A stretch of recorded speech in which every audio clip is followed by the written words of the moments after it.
como eu sempre digo, né? A gente vai estudando a Bíblia, vai juntando peças. E eu estava falando sobre o início da igreja que começou em Jerusalém. Ela começou em Jerusalém, que tornou-se a igreja central. E dali, quando Paulo sai da, de Jerusalém, vai para Damasco para prender os crentes, ele se converte e ele começa a fazer as viagens.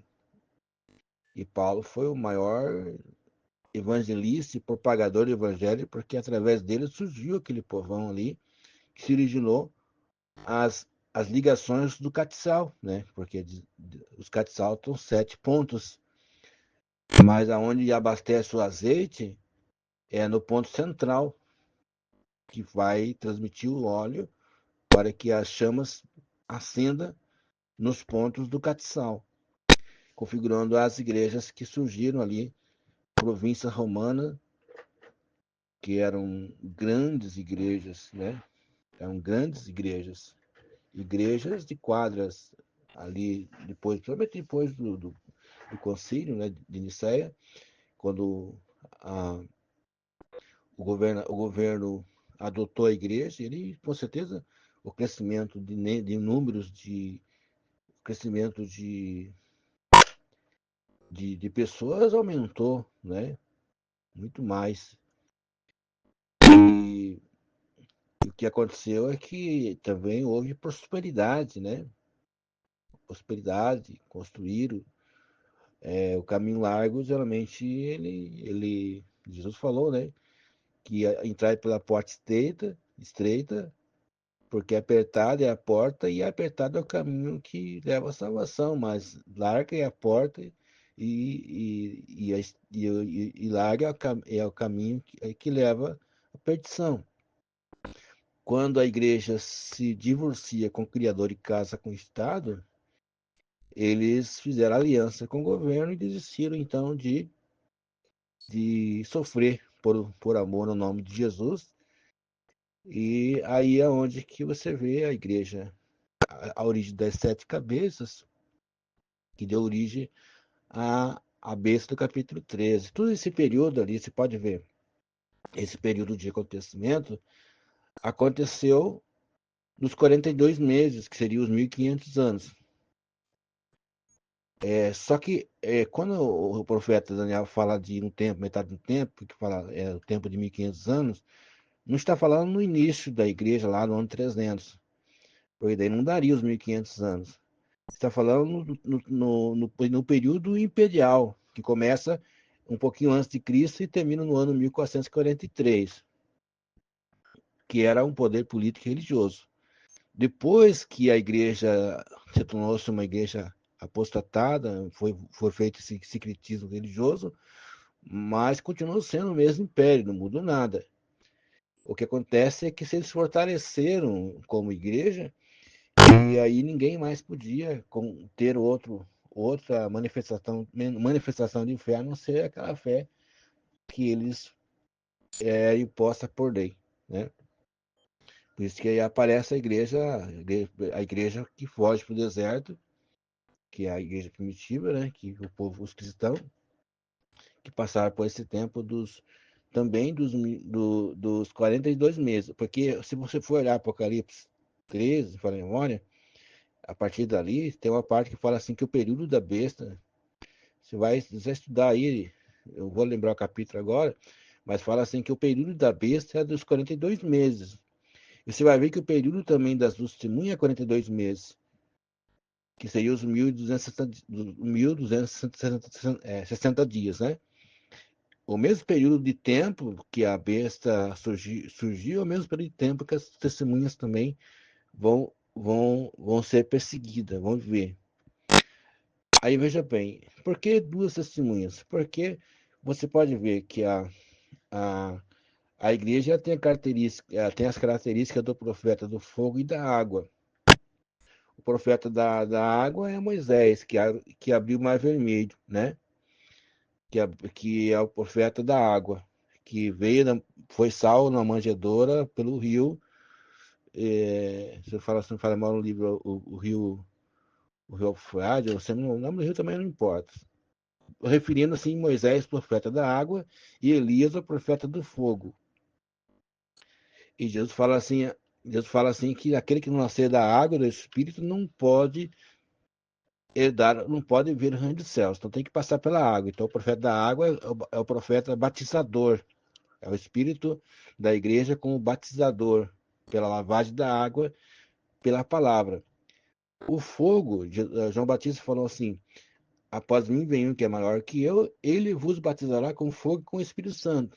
Então a igreja tem também as características do profeta do fogo, que é o profeta Elias, que é o profeta Elias, que é o profeta que mandava cair fogo do céu e caía.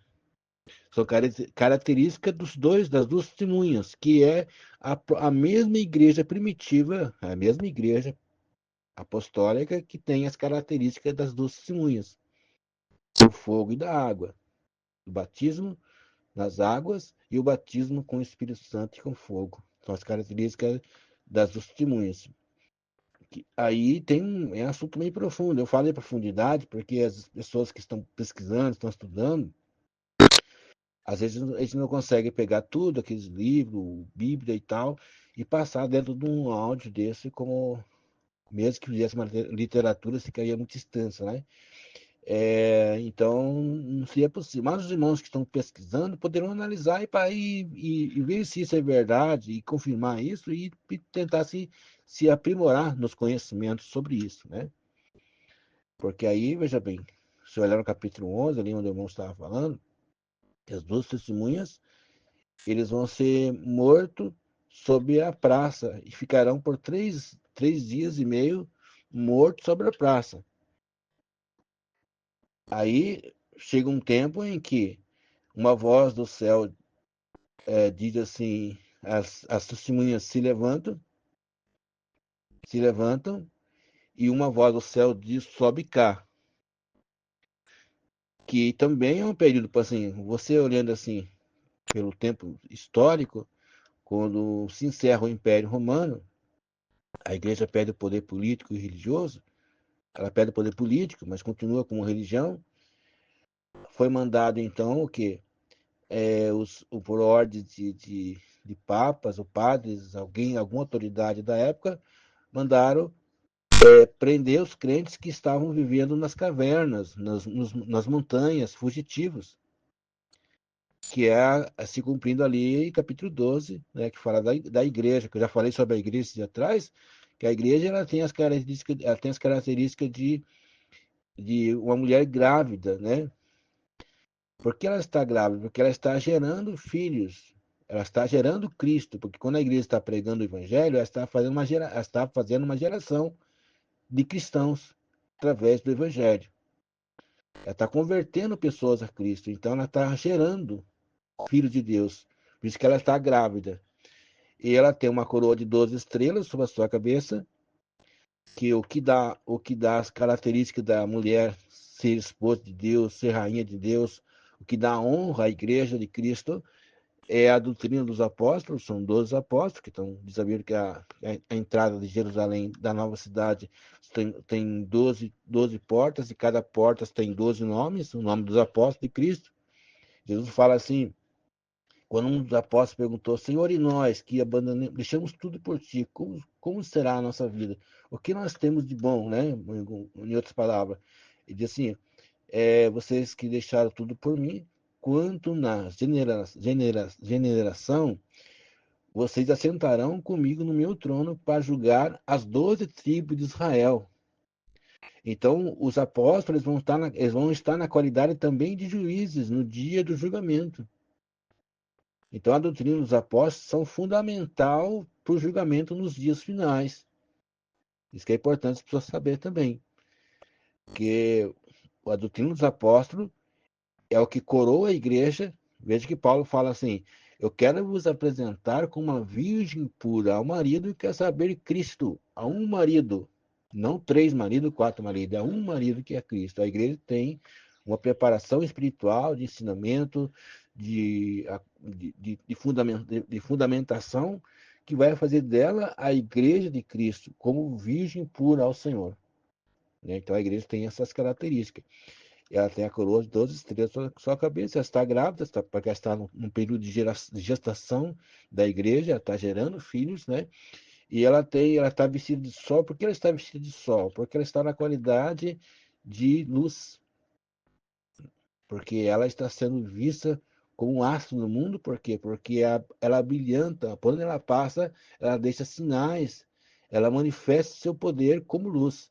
Por isso que ela está vestida de sol também. O sol simboliza Pai, né? Está vestida de Deus, tá? Aí ela tem a lua debaixo dos seus pés. A lua vem a ser mãe, que eu já falei, que pode se resumir assim, que pode ser na própria nação ou a Terra, que é o mundo inteiro, né? O universo todo está debaixo, está submissa à igreja. Ela só poderão chegar até Deus através da igreja que religa as pessoas em Cristo. Pedro falou, quando Jesus falou para Pedro, Pedro, eu te darei as chaves do reino dos céus, e o que ligares na terra está ligado no céu, o que desligares está desligado.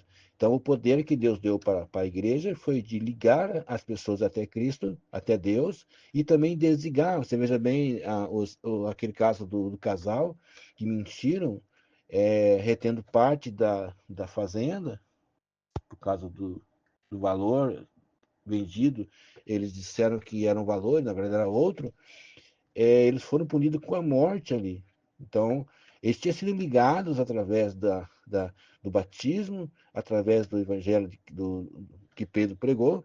Eles tinham sido batizados, estavam ligados à igreja e foram desligados depois porque mentiram. E Pedro fala assim: porque não mentiste não a nós, mas ao Espírito Santo. Então foram desligados, foram mortos, caíram mortos na hora ali, porque foram desligados da igreja e do céu. O poder que a igreja tem de ligar e desligar. Só para falar, os irmãos entender o que significa isso. Então as duas testemunhas, elas ficaram, a igreja ficou no deserto. As testemunhas seriam as características da igreja, né? Como eu já falei, profeta do fogo e da água, que é o Moisés e Elias, que é uma igreja só. Ali fala de duas oliveiras, né? Fala de duas oliveiras porque característica não é de duas igrejas, não. É uma igreja só, mas no mesmo propósito, na mesma característica de dois profetas, o profeta Moisés e Elias, né? Aí veja bem, quando a igreja, quando os soldados entraram, subiram nos montes para prender os crentes, tinha aproximadamente uns 300 cristãos chamados os Valdizentes. Os valdenses e os valdizentes eram duas famílias que estavam nos montes, que que pode também caracterizar como as duas testemunhas, né? Que são dois povos que estavam fugitivos, os valdenses e os valduzentes, os valdizentes, que estavam não podiam descer para a cidade quando eles pegavam aqueles jovens e davam curso durante um ano. Eles jejuavam, estudavam, praticamente decoravam a Bíblia, né, de cabeça, e eles desciam para a cidade para pregar o Evangelho. Se eles fossem pegos por algum denunciante, ou desconfiasse que eles eram das igrejas oposta à igreja atual que estava atuando na cidade, eles eram presos e mortos, e a morte era severa, eram queimados vivos ou lançados nas arenas para ser comidos por leões. Então era bem severa a punição para os hereges, que era considerado como herege pregar contra o sistema atual naquela época, né? Então foi determinado, foi ali por perto do ano 1500, foi determinado então a matança de todos eles. Eles queriam acabar de vez. Acabar de vez. Porque existe um propósito nisso. Porque a igreja apostatada, a igreja falsa, para ela se apresentar como verdadeira, ela tem que matar a verdadeira e para enganar o povo, que eles dizem assim: nós somos agora os primitivos, nós somos agora a igreja primitiva, e pegaram Pedro lá como sucessor, e assim foi, né? Eles subiram os morros para matar os cristãos, e levaram cordas naquela época para enforcar os cristãos, né? E só que eles fugiram, eram pessoas sem maldade, eles Eles subiram aqueles morros cantando hinos, e de cima eles tinham uma visão privilegiada, eles podiam atirar pedras dos soldados que estavam subindo o morro, mas não, todos eles entraram numa caverna, e os soldados pegaram meio de surpresa, né? Desceram de rapel, e eles fugiram para dentro da caverna, sem esforçar força física nenhuma, apenas fugiram, e eles fecharam a caverna e atearam fogo por cima, e essas pessoas morreram ali, sufocados, assim, como posso dizer assim, eles foram asfixiados por falta de ar, morreram ali. Esse é símbolo da semente, porque fala lá em capítulo 12 que o dragão se irou contra a mulher e foi fazer guerra contra o restinho da sua semente, os que guardam os mandamentos de Deus e têm o testemunho de Jesus Cristo. Capítulo 12, 12, fala a memória de Apocalipse, né?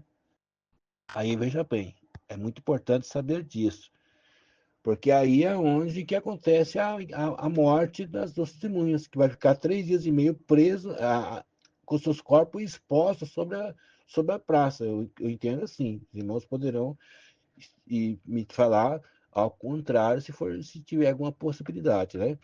Aí foi um período de 3 dias e meio, né? Eles ficarão expostos sobre a praça. Por que a igreja, a igreja que inicia a partir do ano 1500, que é um novo sistema, não mais com as 7 cabeças, mas agora com o sistema de cordeiro, com 2 chifres. São 2 chifres, 2 sistemas.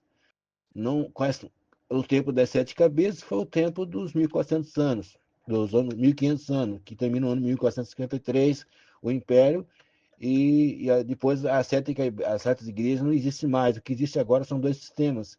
Seriam os católicos e protestantes, né? Que atuam depois do ano 1500, surgiu Martinho Lutero, surgiu os reformadores, que deu origem, então, ao Cordeiro com 2 chifres, 2 sistemas. Capítulo 13 de Apocalipse, versículo 11 a seguir. Primeiro, do capítulo 13, verso 1, fala das 7 cabeças, e a partir do versículo 11 fala do Cordeiro, que é a mesma besta em tempo diferente.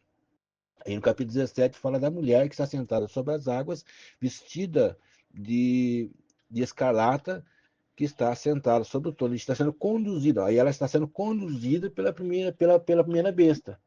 Ou seja, a igreja apostatada está conduzida, ou seja, ela, esse sistema atual ela está sendo conduzida pelo mesmo sistema da primeira igreja que surgiu a partir do ano 300, que foi o Império Romano, que acabou o Império Romano no ano 1453, e aí então torna-se um novo período as igrejas. Agora seria assim, elas são unidas pela mesma fé, embora aparentemente não separadas, mas estão unidas na mesma cabeça, porque ambos criam na Trindade e defendem o domingo. E as duas testemunhas, você pode ver que ela vai ficar 3 dias e meio. Se você me contar aí no tempo que a igreja quis matar de vez os crentes, eliminaram praticamente da história os cristãos, de lá para cá, vamos dizer assim que a partir do ano 1850 que começou a surgir o povo de Deus despertando pelo mundo inteiro. Então surge agora a Igreja de Cristo nesses últimos tempos agora, esse povo que está sendo visto no mundo inteiro, esse povo do nome, esse povo, essas mulheres de véu, esse povo que traz das doutrinas primitivas. Então agora está ressuscitando, a Igreja de Cristo está ressuscitando, está ressurgindo no mundo novamente agora como opositores ao sistema apostatado. E isso já está acontecendo, já existe isso, a igreja já se manifestou no mundo. Agora é um tempo de despertamento, de ressurgimento da igreja como testemunha de Cristo. Você merece testemunhas, tanto em Jerusalém como em Judéia, Samaria, até os confins da terra. Então agora a igreja está vivendo como testemunha.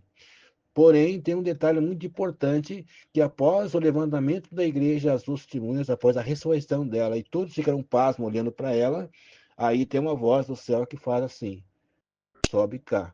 Ou seja, então depois desse despertamento da igreja, esses dias finais, esse anúncio que diz a Bíblia assim que quando esse evangelho do reino for pregado no mundo inteiro, então virá o fim. Então é o tempo do evangelho que está sendo pregado hoje, o evangelho original, não é o falso, é o evangelho bíblico, apostólico, sendo pregado no mundo inteiro. Aí então vem o arrebatamento da igreja, porque essa voz que diz assim, sobe cá, capítulo 11 do Apocalipse, significa que a igreja está sendo levada para o céu, para as alturas, sendo arrebatada. E aí entra aquela parte que a Bíblia diz que a igreja reinará com Cristo por 1000 anos. Nesse período, a igreja vai estar com Cristo e a terra vai estar à mercê do sofrimento aqui. Se for, como eu já falei outras vezes, da história, desde Adão até Cristo, dá 4000 anos. De Cristo para cá, nós estamos aí próximo aí do sexto milênio, né? O sétimo é descanso. Então, o sétimo dia não é um dia de nós estar aqui, é o dia de nós estar na glória, é o dia de nós estar no descanso. Então, quando se completar, nós entrar no tempo do nosso repouso, que fala assim que nós vamos ter um tempo de repouso, então a igreja vai estar com Cristo por 1000 anos, e nesse período, quem ficou, infelizmente, vai ficar à mercê do sofrimento, segundo o que a gente vê com base nas escrituras do Apocalipse, que a terra se tornará sem a água vai se tornar sem sangue, o sol aquecerá 7 vezes mais, os mortos ressuscitarão, pessoas vão tentar fugir da morte, não conseguirão, e vai haver um momento, vou falar em termos resumidos, vai haver um momento bem precário, gafanhoto do tamanho de cavalo, né? Enfim, então porque o gafanhoto faz o quê? Devora as plantas, né? Então, se não tem planta, não tem como se alimentar, você vai passar fome. Se a água se torna, vou seguir você, desculpa falar você, mas as pessoas, né, que vão ficar, né, que ficarem, infelizmente, nesse mundo, com sofrimento, então, se a água vai tornar-se sangue, então vai ter sede, vão sentir sede, né? E que coisa horrível, né? A pessoa ficar sem água, né? Que Deus tenha misericórdia e nós conseguimos alcançar esse reino e morar com Cristo durante esse tempo, que nós possamos alcançar perdão dos pecados, misericórdia, para que nós possamos morar com Ele, estar livre dessa situação aqui, porque as pragas do Egito que foi mandado no tempo de Faraó, serão mandadas também aqui na terra, porque naquele tempo era o Faraó lá do Egito. Hoje o inimigo é o Faraó espiritual e o mundo é o Egito.